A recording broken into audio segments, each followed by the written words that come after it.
Assalamualaikum warahmatullahi wabarakatuh.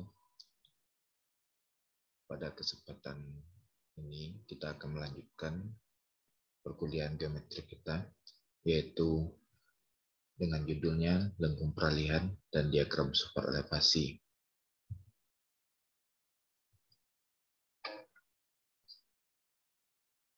Nah, ini adalah bentuk lengkung peralihan yang kita singkat dengan SS, di mana lengkung peralihan ini adalah gabungan dari lengan peralihan yang kanan dan yang kiri tanpa memakai yang namanya lingkaran atau circle. Komponen yang di dalamnya berupa PI, ada TS, ada ST. Ini adalah komponen-komponen yang terdapat pada tikungan yang berbentuk peralihan. Nah, rumus yang berlaku di sini, di mana LC sama dengan 0, dan theta S sama dengan setengah dari delta, di mana L total adalah 2 kali LS atau 2 kali lengan.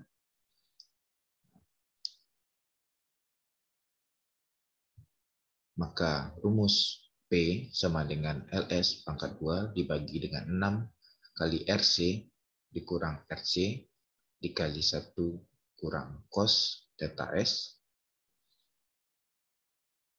K sama dengan LS dikurang LS pangkat 3 dibagi dengan 40 RC pangkat 2 dikurang RC sin dari S. Theta S, TS sama dengan RC ditambah P tangen setengah dari delta tambah K. ES sama dengan RC tambah P sekan dari setengah delta kurang RC. Ini adalah rumus-rumus dari tikungan peralihan antara dua lengan peralihan yang kita gabung. Kemudian kita lanjut kepada pembahasan selanjutnya, yaitu superelevasi. Superelevasi adalah pencapaian dari kemiringan yang kita gunakan dari berbentuk normal, jalan normal, hingga mencapai kemiringan maksimum yang dinamakan dengan superelevasi. Ini adalah bentuk perubahan kemiringan melintang pada tikungan, di mana ada lengan peralihan, kemudian dari bentuk normal ke bentuk peralihan, ke bentuk lingkaran, ke bentuk peralihan, ke bentuk normal kembali. Kita lanjutkan di sini, superelevasi dicapai secara bertahap dari kemiringan melintang normal pada bagian jalan yang lurus sampai ke kemiringan penuh, yaitu superelevasi pada bagian lengkung. Nah, pada tikungan SCS, pencapaian superelevasi dilakukan secara linear, diawali dari bentuk jalannya normal sampai lengkung peralihan yang berbentuk kemiringan sebagian. Nah, lalu dilanjutkan sampai superelevasi penuh pada akhir bagian lengkung peralihan atau SC. Nah, pada tikungan FC, pencapaian superelevasi dilakukan secara linear, diawali pada bagian lurus sepanjang 2/3 LS sampai dengan bagian lingkaran penuh sepanjang 1/3 LS. Jadi pada tikungan FC, peralihan kita gunakan juga. Nah, tapi menurut syarat yang seperti diterangkan pada buku, yaitu bagian lurusnya adalah 2/3 dari LS. Berarti masuk ke dalam 2/3 dari tikungan FC tersebut. Nah, pada tikungan SS, pencapaian superelevasi seluruhnya dilakukan pada bagian ujung dari spiral tersebut. Nah, superelevasi atau kemiringan melintang untuk kelandaian pada penampang jalan di antara tepi perkerasan luar dengan sumbu jalan sepanjang lengkung kita gunakan untuk praktis, yaitu rumus dihitung 1/M sama dengan elevasi ditambah EN kali B per LS, di mana 1/M adalah landai relatif, E adalah superelevasi, EN adalah kemiringan melintang normal, B adalah lebar lajur.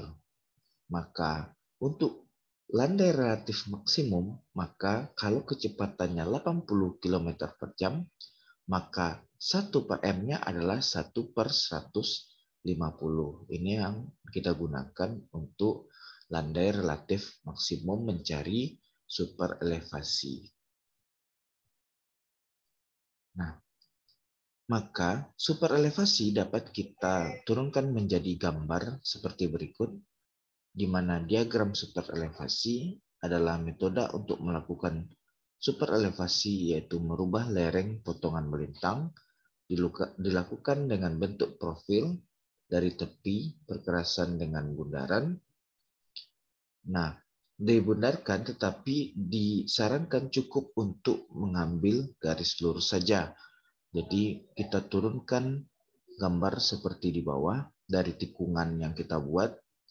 Maka super elevasi dari bentuk ES ya ke bentuk super elevasi maksimum E max.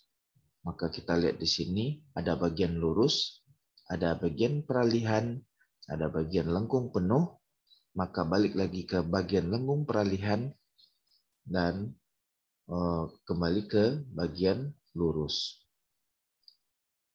Nah, ini adalah metode pencapaian super elevasi pada tikungan tipe SCS. Maka saudara kalau misalnya ingin membuat gambar tikungan pada bentuk SCS, nah ini adalah bentuk diagram super elevasinya.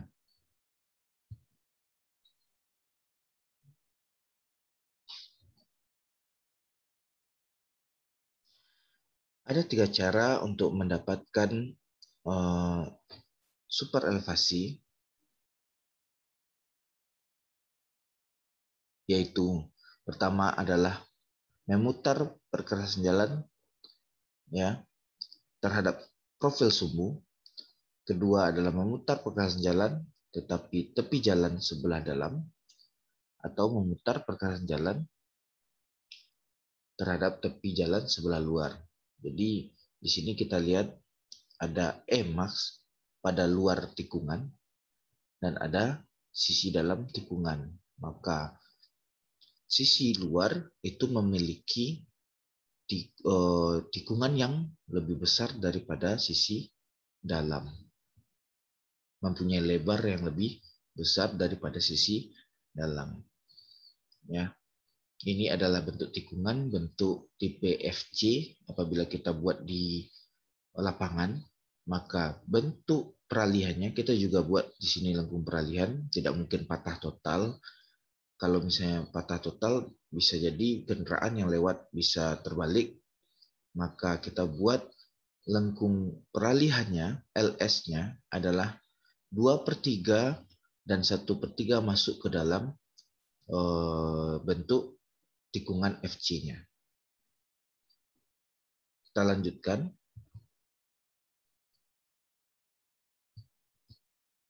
Nah, ini adalah bentuk super elevasi pada tikungan tipe SS, di mana E max-nya berada pada sumbu tengah, pada luar tikungan dan dalam tikungan.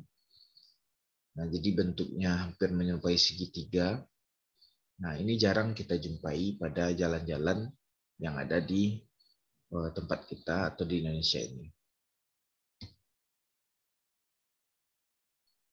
Itu adalah pertemuan kita untuk sekarang ini. Terima kasih. Assalamualaikum warahmatullahi wabarakatuh.